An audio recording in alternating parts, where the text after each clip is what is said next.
Set lip Singh from DSA classes web. Students, आज अपन बात करेंगे एक छोटी सी वीडियो के जरिए अपन देखेंगे क्लास 10 के अंदर जो आपके सोशल स्टडीज के अंदर जो इकोनॉमिक्स का पोर्शन है। सर कौन सा पोर्शन? जो इकोनॉमिक्स का पोर्शन है, उस इकोनॉमिक्स के जो पोर्शन है उसमें 5 चैप्टर है। कितने चैप्टर इंक्लूड है आपके? 5 चैप्टर है छोटे छोटे से, जैसे कि डेवलपमेंट हो गया, ठीक है, सेक्टर वाला हो गया, देन आफ्टर ग्लोबलाइजेशन वाला हो गया, देन आफ्टर जो आपका कंज्यूमर वाला है वो चैप्टर हो गया, और एक मनी का जो पोर्शन है। ऐसे 5 चैप्टर है छोटे छोटे।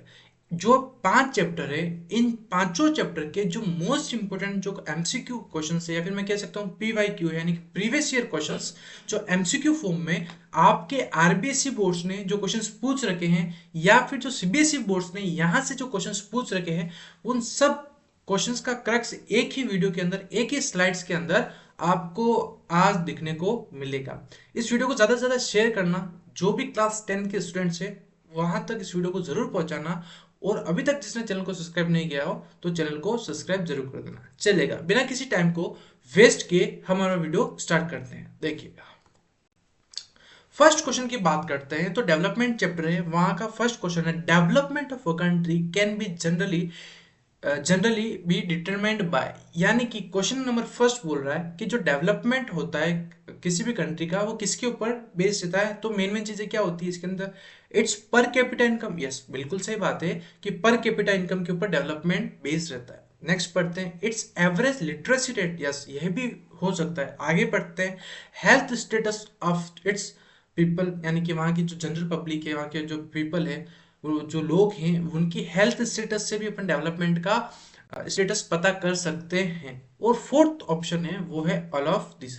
तो बच्चों, आप बताइए क्या इसका सही आंसर क्या होगा? तो सर सीधी सी बात है, development of a country is generally determined by, जो तीनों ऑप्शंस दे रखे हैं, पर capita income, average literacy level और हेल्थ स्टेटस, इन तीनों के ऊपर डिपेंडेंट रहता है।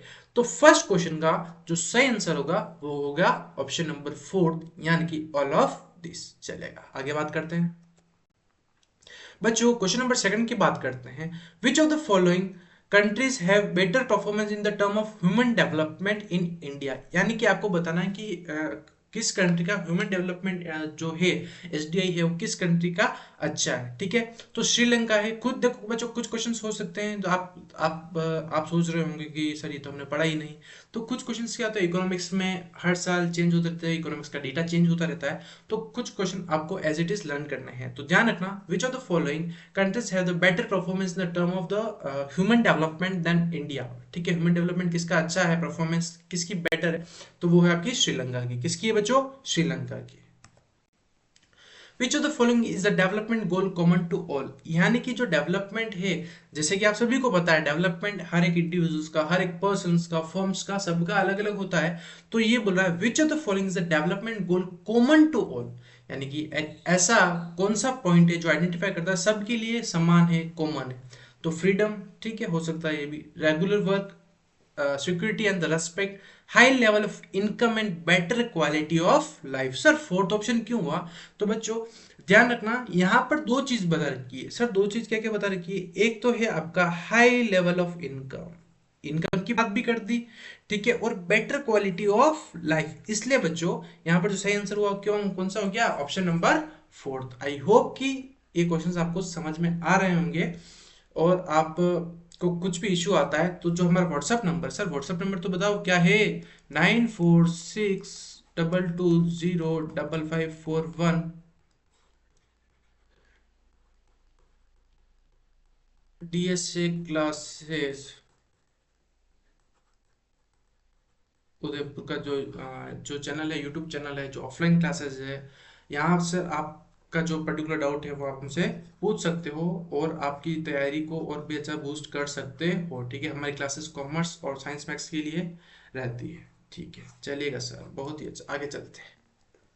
क्वेश्चन नंबर 4 की बात करते हैं, which of the following things money can not buy. अब बोल रहा है कि जो आपको ऑप्शंस दे रखे हैं उनमें से ऐसा कौन सी चीज है जो पैसे से अपन खरीद नहीं सकते हैं, money can not buy. Tree, सीधी सी बात है सर, पैसा होगा तो हम पेड़ खरीद सकते हैं। फ्लावर्स बिल्कुल खरीद सकते हैं। अभी आपका जो फेस्टिवल्स गए थे, दीपावली गए थे, तो तब अपने बहुत सारे फ्लावर्स शॉप से अपने बाय किए थे, परचेज किए थे ना। तो सर फ्लावर भी खरीद सकते हैं, कोई बड़ी बात नहीं। थर्ड है पोल्यूशन फ्री एनवायरमेंट, या फिर फोर्थ पॉइंट है बुक्स, सर बुक भी खरीद सकते हैं। तो इसका जो सही आंसर होगा वो हो जाएगा थर्ड, क्या हो जाएगा, पॉल्यूशन फ्री एनवायरमेंट। आगे चलते हैं। Which of the following is a development goal for the landless rural laborers? So, to educate their children, to get home and loan, more days of work and better wages, या फिर to shift to the town। तो बच्चों इसका जो सही answer होगा, एक बार question वापस पढ़ो आप। Which of the following is a development goal? क्या बोला, डेवलपमेंट गोल बताओ किसका, आपका, मेरा, या लैंडलेस रूरल लेबर का। यानी कि ऐसा वर्कर जिसके जो वो कौन है, रूरल लेबर है, कहाँ की, लैंडलेस, उसके पास जमीन भी नहीं है और लैंडलेस है। तो उसका हो जाएगा ये वाला, more days of work and better wages. उसको ज़्यादा से ज़्यादा काम देंगे, उसको अच्छी वेजेस देंगे, और ये उसका सही आंसर होगा। सिक्स पढ़ते हैं। Which of the following is not a component of HDI, human development index का कौन सा कंपोनेंट नहीं है। तो लिटरेसी रेट है सर, बिल्कुल है। पर कैपिटा इनकम बिल्कुल है। लाइफ एक्सपेक्टेंसी बिल्कुल है। लेकिन पॉवर्टी रेट है जो HDI का क्या नहीं है, कंपोनेंट नहीं है। आगे बात करते हैं। Which of the following countries has the largest size of illiterate population in the world. तो इसका आंसर हो जाएगा आपका ओनली एंड ओनली, जहां पर आप रहते हो, India. Per capita income is also known as, अरे जैसे कि मेरी बात सुनो, कोई स्कूल में कोई होता है चुन्नू, अरे घर पे उसको क्या चुन्नू के नाम से थोड़ी जाना जाता है, उसको स्कूल में भी कुछ उसका अलग नाम होता है। सर बिल्कुल होता है। तो स्कूल में जिसका नाम चुन्नू होता है, तो घर पे उसका नाम क्या होता है, बोलो। अरे मुन्नू होता है कि नहीं होता है, सर बिल्कुल होता है। उसी तरह से चुन्नू है, उसको घर पे बुलाया जाता है मुन्नू, क्या बोला जाता है, मुन्नू। उसी तरह से बच्चों, पर कैपिटा इनकम का, किसका, पर कैपिटा इनकम का जो दूसरा नाम है वो सर क्या है, वो है एवरेज इनकम। क्या है बच्चों, average income. Which one is the best to measure the development of the country according to the world bank. World bank के अनुसार उसके अकॉर्डिंग सबसे बेस्ट मेजर बोला जाता है। तो डेवलपमेंट किसके बेस से किया जाता है, पर कैपिटा इनकम से। किससे, पर कैपिटा इनकम से। इसका आपको जो इसका जो फॉर्मूला था वो भी आपसे पूछ सकते हैं। क्या पूछ सकते हैं, इसका जो फॉर्मूला था वो भी आपसे पूछ सकते हैं। ठीक है। 10th क्वेश्चन की बात करते हैं। What is the most common method of measuring the economic development of the country. तो सबसे अच्छा मेथड जो है वो है इनकम के बेस पर अपन डेवलपमेंट बता सकते हैं। फिर who publish the human development report. तो UNDP, इसकी फुल फॉर्म भी आपको पता होनी चाहिए कि जिसने UNDP को, UNDP जो ऑर्गेनाइजेशन है उसने ह्यूमन डेवलपमेंट रिपोर्ट को पब्लिश किया था, है ना। छोटे छोटे से क्वेश्चंस। अब ये कुछ इंपॉर्टेंट पॉइंट्स, ये क्या है, इंपॉर्टेंट पॉइंट्स है, इनको याद कर लेना। जो भी क्वेश्चंस, इन सब क्वेश्चंस को अच्छे से पढ़ लेना, और जो आपकी नोट्स हैं उसमें जरूर लिख लेना, जिससे कि आपको एग्जाम से पहले कहीं पर भी दौड़ने की जरूरत नहीं पड़े, कोई भी आपको रेफरेंस बुक की रिक्वायरमेंट नहीं हो। ठीक है। कई बार पेपर में UNDP की फुल फॉर्म भी पूछ ली जाती है। तो यूनाइटेड नेशनल डेवलपमेंट प्रोग्राम के नाम से भी बच्चों जाना जाता है, UNDP, है ना। कई बार क्वेश्चन आ जाता है। तो इंपॉर्टेंट पॉइंट्स है, तो इनको सावधान इंडिया मार्क कर लेना। यहाँ से भी क्वेश्चन बहुत बार पूछा जाता है। BMI की full form, body mass index. ठीक है। The middle east area is the world the largest crude oil reserve. ठीक है। ये कुछ पॉइंट्स है जो आपको पता होना चाहिए। सस्टेनेबल डेवलपमेंट क्या, किसको बोला जाता है, economic development by the maintaining the natural resources for the present and the future use is known as sustainable development. ठीक है। आई होप कि ये कुछ इंपॉर्टेंट पॉइंट्स आप अच्छे से पढ़ोगे और आपको पता होगा। बच्चों ये MCQ सीरीज है, ये रिवीजन सीरीज है, ये सब चीज़ें आपने पढ़ रखी है, आपको रिवाइज करना है अपने एग्जाम से पहले, जिससे कि एग्जाम्स में आप बहुत ही अच्छा फोड़ किया और बहुत ही अच्छा स्कोर करके आओ, और DSA क्लासेस का भी नाम रोशन करो, साथ ही साथ आप अपना नाम भी रोशन करो। 12th क्वेश्चन की बात करते हैं। When we produce a good by exploiting the natural resources, it is the activity of the primary sector। ठीक है। नेचुरल रिसोर्सेज को अपन खत्म करते हैं, उनका यूज करते हैं, तो ये किसका एग्जांपल है, अरे सीधी सी बात है, किसकी बात की, यहाँ पर नेचुरल रिसोर्सेज की बात करते, तो नेचुरल रिसोर्स किसके अंदर आ गया, प्राइमरी का ही पार्ट है।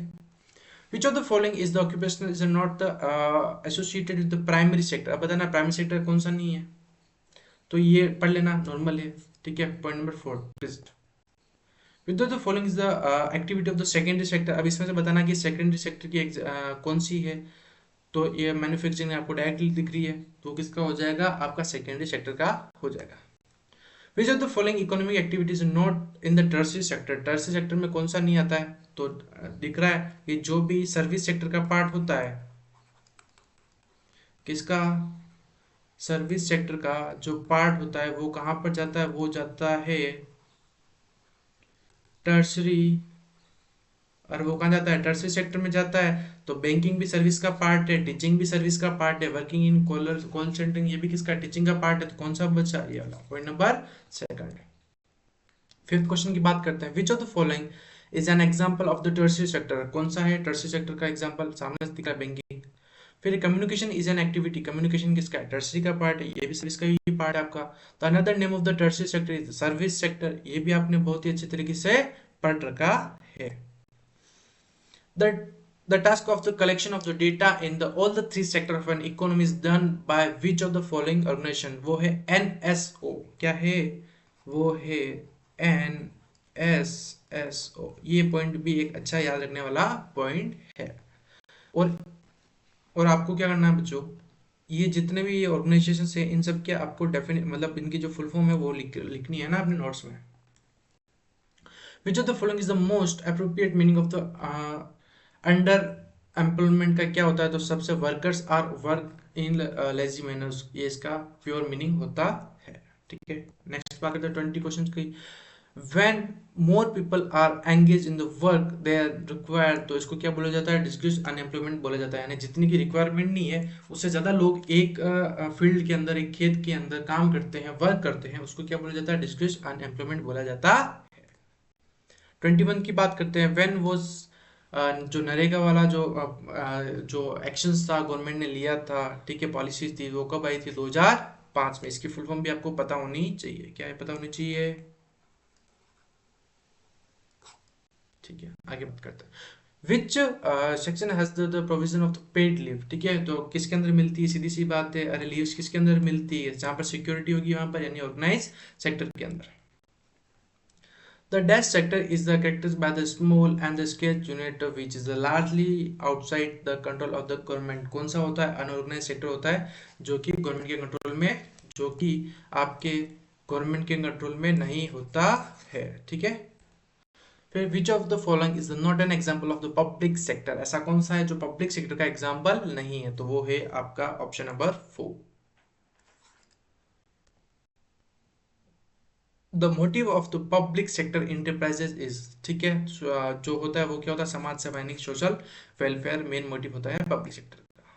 ये कुछ इंपॉर्टेंट पॉइंट्स है चैप्टर सेकंड से रिलेटेड, जो आपको इन पॉइंट्स को अच्छी तरीके से क्या करना है, पढ़ना है। ठीक है, primary sector, secondary sector, tertiary sector definitions आपको अच्छे से पता होना चाहिए। उसके अलावा जीडीपी क्या होती है, उसको कैसे मेजर आउट करता है, एक जो क्वेश्चन है ये भी आपको अच्छे से पता होना चाहिए। इसकी बात करें तो आपके RBSC बोर्ड्स होता है, जो स्टेट्स बोर्ड होता है, वहां से यहाँ से क्वेश्चन आए हुए हैं कई बार।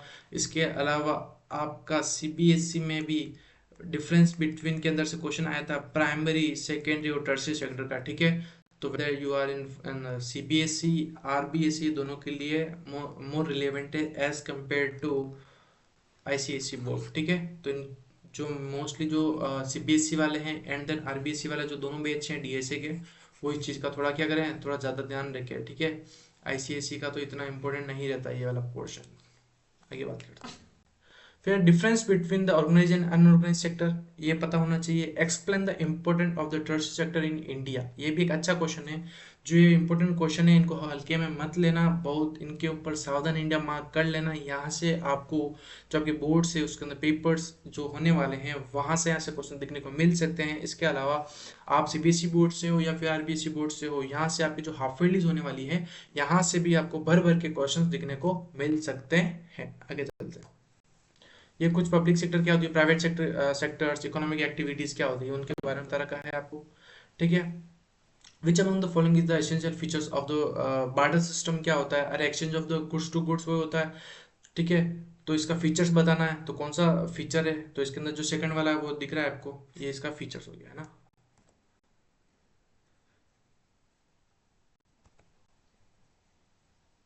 फिर which of the most important functions of bank, bank का सबसे अच्छा फंक्शन कौन सा है, तो वो accept deposit and extend the loan देता है वो। Currency is a form of money, modern form of money, ठीक है, जो मनी जो फॉर्म ऑफ मनी है करेंसी, वो किसकी है अभी, मॉडर्न करेंसी की। फिर which among the following is the issue currency note on the behalf of the central government, वो कौन करता है, आरबीआई, अरे दादाजी करते हैं, कौन करते हैं, दादाजी, RBI, reserve bank of India, यानी कि सेंट्रल बैंक। आपको पता पड़ रहा होगा कि किस चैप्टर के कहाँ से क्वेश्चन आ रहे हैं, किस चैप्टर्स के ये एमसीक्यूज है ना। फिर in India which type of currency is widely accepted in the medium of exchange, जो रुपीज, सभी को पता है। Which of the following is not feature of money, ऐसा कौन सा है जो फीचर ऑफ मनी नहीं है, तो सामने से दिख रहा है, स्टोर ऑफ वैल्यू बिल्कुल है सर, यूनिट ऑफ अकाउंट बिल्कुल है, मीडियम ऑफ एक्सचेंज बिल्कुल है, लेकिन लैक ऑफ द डिविजिबिलिटी बिल्कुल भी नहीं है। तो इस क्वेश्चन का सही आंसर क्या हो जाएगा, वो हो जाएगा option number fourth. Which of the following is the major reason that the prevents the poor from the granting loan from the banks, ठीक है, absence of the collateral security, यानी कि वो सिक्योरिटी में कहीं ना कहीं उनको बहुत ज़्यादा इश्यूज आते हैं, ठीक है, तो ये सबसे बड़ा एक एब्सेंस रहता है। फिर एसएचजी क्या होती है, सेल्फ हेल्प ग्रुप्स, ठीक है, ये कुछ ऑर्गेनाइजेशंस होती है, ग्रुप्स होते हैं, वो मिलकर कुछ क्या बात कर रहे हैं कि फाइनेंस के रिगार्डिंग कुछ इनिशिएट लेते हैं, एक्शंस लेते हैं, उसको एसएचजी बोला जाता है। फिर महात्मा, ये तो कर दो से।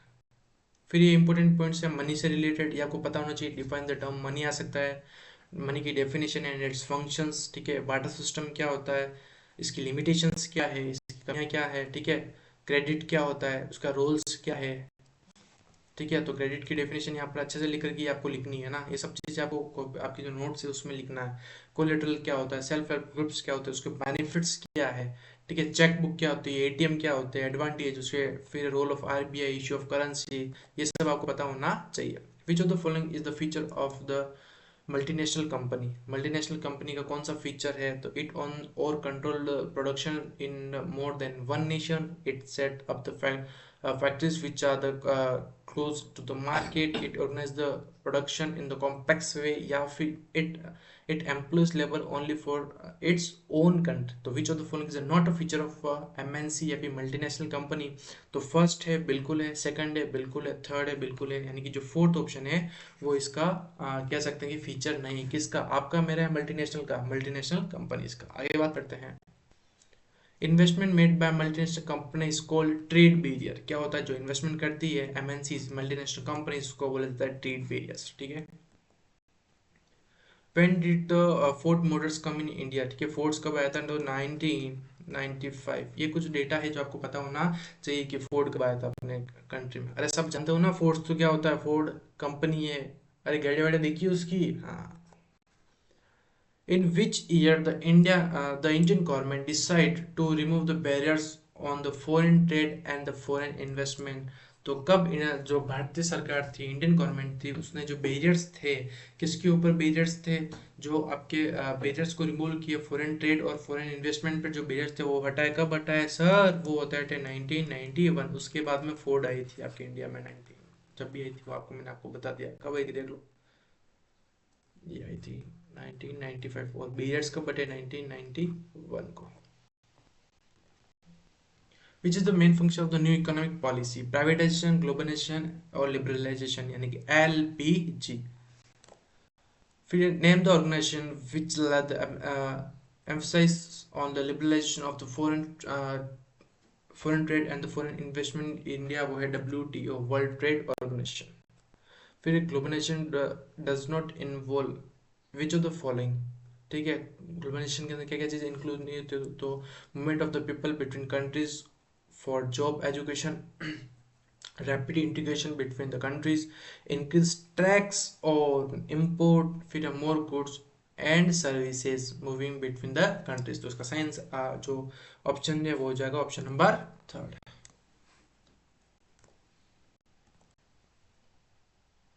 फिर एस ई जेड क्या होता है, तो स्पेशल इकोनॉमिक जोन, इसकी फुल फॉर्म है, फुल फॉर्म से काफी सारे क्वेश्चन आते हैं। Which of the following is the Indian MNC, Indian MNC कौन कौन सी है, तो टाटा मोटर्स, ठीक है, इन्फोसिस, ये कुछ एग्जांपल्स है, रनबक्सिस, तो ये कुछ एग्जांपल्स है किसके, एमएनसीज के, इंडियन एमएनसीज के।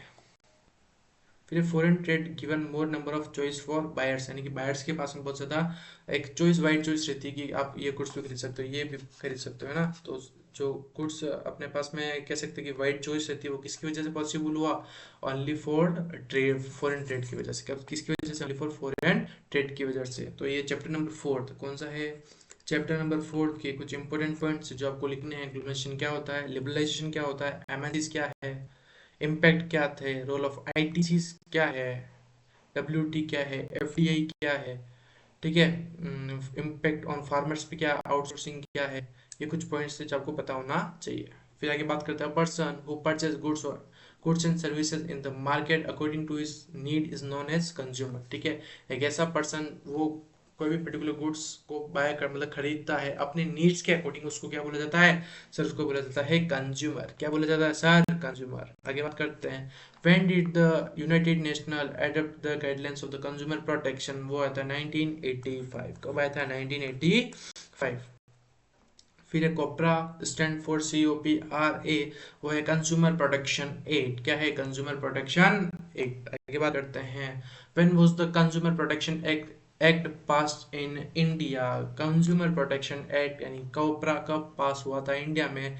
तो बच्चों कोपरा पास हुआ था इंडिया में, वो हुआ था 1986। कब हुआ था? 1986। कब हुआ था बच्चों? 1986। आगे बात करते हैं, which of the following rights to ensure to the citizen under the RTI Act? तो RTI होता है राइट टू इन्फॉर्मेशन। क्या होता है?